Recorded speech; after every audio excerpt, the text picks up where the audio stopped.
So, Pete Weber's disqualified from the USBC Senior Masters. A lot of speculation going on about what really happened. We really don't know what all exactly was said. Only the people that were there know exactly what was said. So the issue we have is now there's just all kinds of rumors circulating around. But we have video of the incident that got him kicked out.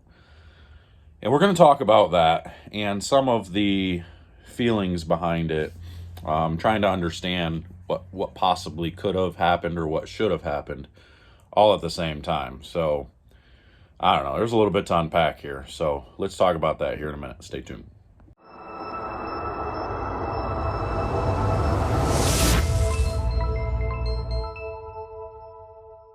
There you go, babe. Yes.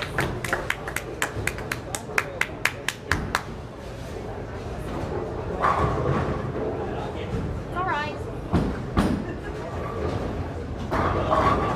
all right. I don't really give a shit. I know you don't. I don't either. It's just a game, man.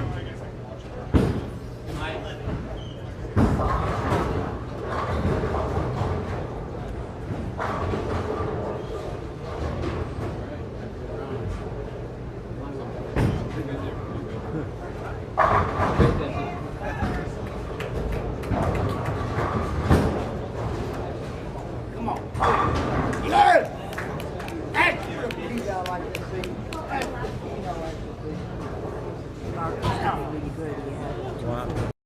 So we'll kind of break this down a little bit to where get you to understand what actually happened or what was going on, and then I'll give you my opinions on the whole thing. But first off, supposedly what happened was his opponent's wife, I guess it was his opponent's wife, was loudly supporting her husband, being very loud, clapping and all that. And you can hear the loud clapping in the video. You can see it, and where she extends her clap a little too long, I think, and she gets louder the last couple of claps when you watch. And before that, I have no idea what happened. But what you can hear her say is, "It's just a game, man." And he turns around and he says, "It's my living." Which, that's a very distinct point. That's a good point right there. And I think people don't really understand this enough. They think, oh, it's only bowling. It's just a game. Like, are you going to go into an NFL stadium and look at those players and say it's just a game? And I know you're going to say, but they make millions of dollars. But it doesn't matter what they make. It's the fact that they live off of what they make. Just because, a PBA bowler only lives off of the, let's call it $75,000, a year. And I'm just saying that because there's endorsements, there's, Storm paying him, whatever it may be. Bowling is a part of it. His performance is based on, his pay is based on his performance. Kind of like in the NFL, in the NBA, all of the same thing. It doesn't matter if it's just a game. It's still their paycheck. So you can sit out there if her husband's retired and he's just out there doing it for fun and, it's just a hobby for him. That's great. More power to them. That's awesome. I can appreciate that. But in the same sense, I think it would have been nice for her to appreciate that it's not just a game for everybody, So it really frustrates me to hear people say things like that, because if somebody says something like that to me, that's going to irritate the hell out of me too, because basically all my paychecks are based off of bowling. Not to the extent of Pete or any of the the best in the world, but when I bowl well, my shop does well. When I bowl well, my YouTube channel does well. People learn from my bad, they learn from my good. So if I'm not able to bowl, I'm not able to perform. I'm not able to do the things that I need to do to, secure a living. So I can understand and appreciate Pete's thoughts on that when he says it's my living.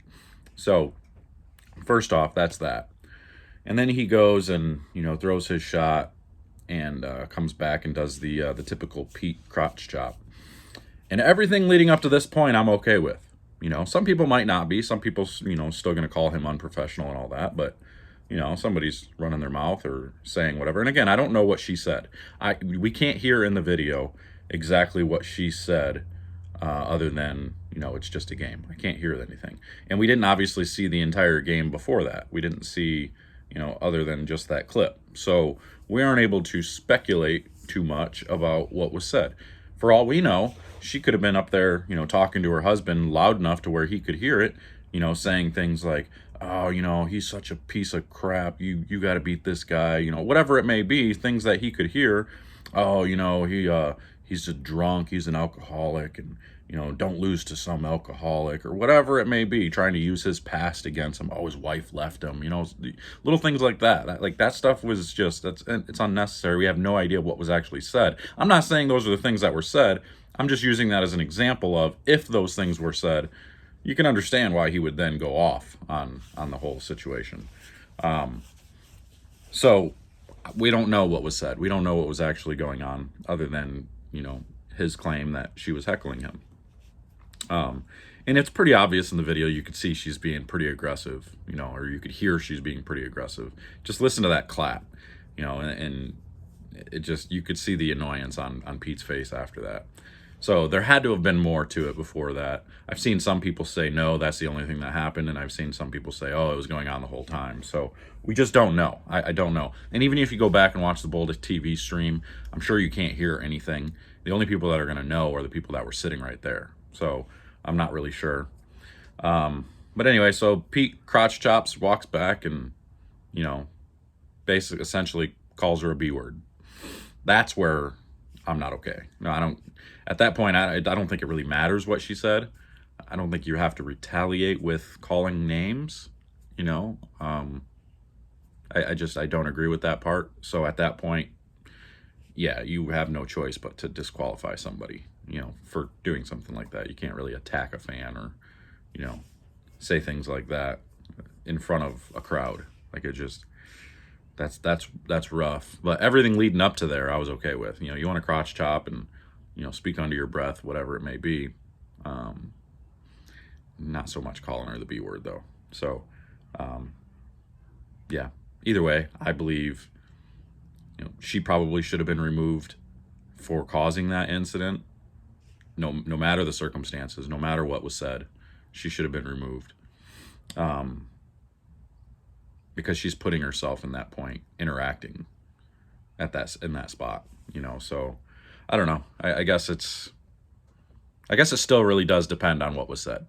Honestly, it really depends on what she was actually saying or doing to cause the blow up. It could have been nothing, but then it could have been everything. We have no idea. So you watch that video, and it's not surprising to see Pete do that, because that's Pete. That's what he's done. That's who he is, you know. And I agree with him, you know, talking about it being his living and being irritated by the loud clapping and stuff like that. I just don't agree with him at the end. And I think he probably kind of wants to retract that a little bit too. He probably was just in the moment and, you know, just said something that, yikes, probably shouldn't have said. But, you know, but looking at his post that he made, which was another derogatory post, but Pete being Pete, it is what it is. You know, basically saying, you know, USBC can suck my left toe. He, you know, believes she should have been removed before it ever got to there. And I would 100% agree with him if she was, you know, doing some crazy, you know, talking to her husband and saying some awful things to distract Pete. If he brought attention to USBC about it and she didn't stop, then she should have been removed. But again, I don't know the situation. I don't know if that's what really happened. If he did say anything, I'm sure he said something at some point, or just kind of assumed or expected that somebody was watching, paying attention to what was going on. Maybe he thought she should have been removed after the incident and not him. I don't know, but I think I agree. At the end of the day, once you sling that B word out there to a fan or to a spectator, can't even call her a fan, a spectator, yeah, I think you have no choice but to remove Pete from that situation. So, you know, it is what it is. things like this happen. It happens in every sport. I mean, how many times do you see, people heckling? I mean, a guy was talking to me this morning about it, saying, what other sport can you heckle? The players while they're performing. And I'm thinking to myself, any sport. I mean, basketball, you hear people yelling at them all the time. Football, same thing. Baseball, same thing. Golf is a little bit different. I'm sure it happens, but I think they probably do, depending on what's said. Again, in situation is if I'm there and I'm yelling at Phil, like, "Hey, Phil," and he's on the tee box with Tiger Woods. I'm like, "Hey, Phil, you're way better than Tiger. Tiger sucks. Look at his receding hairline, and just yelling obscenities like that. Should I get kicked out for that? As long as I'm quiet during their swings and stuff. I don't know. I think everybody approaches it differently. I think the PGA probably would kick me out for doing something like that because PGA is more about it's the gentleman's sport, so I think it's a little different there. He's probably right. You probably would get booted out of that scenario for saying even the littlest things, heckling and stuff like that. But yeah, I mean, golf might be the only exception, and maybe we do list bowling kind of in that same area as golf. I'm not really sure. I would think that it would be, as long as they're not saying anything or being disruptive during your shot, I think it would be okay. Now, without screaming obscenities, swearing and just being obnoxious, because at that point then you can distract other players as well, not just that person you're heckling. So I don't know. I'm not sure what really happened. I think it's an interesting turn of events. The other rumor around is, USBC went after Pete because he's with Storm. Again, it's all speculation. You really don't know, because of the whole thing that happened with Storm, and the rumors flying that Chad and USBC has issue with Storm and their company, and it could be true, could be false. I have no idea. But that's the other rumor flying around. So I don't know. We'll between what was it, the rash thing with the urethanes, as a representative of Storm, and then the Belmo thing with the black curtain, and then his post on social media, and now Pete. I mean, I don't know. It's all a rumor. It's all in the rumor mill. So we'll see. But I'm gonna get out of here. I just kind of wanted to chat about that a little bit. We're gonna pack up the camper here. I gotta head to work for a few hours, and then we're getting ready to bowl a tournament tomorrow. Right at 20 minutes from my house, actually. I finally get to go somewhere that is right near my house. Got a little tournament. Brian Regan's running a tournament at Sterling Lanes. So if you're in the area, come on out. I think it starts at noon, 11 o'clock check-in, bowl on 41 foot. I think it's 3-to-1 pattern. So I think 3-to-1 patterns now don't seem to play nearly as tough. But that's another discussion we want to talk about. Is I got one more discussion about urethane. And I think I can kind of pinpoint why it's all so prevalent nowadays compared to what it was, 15 years ago. So anyway, I'm out of here, and we'll see you guys later.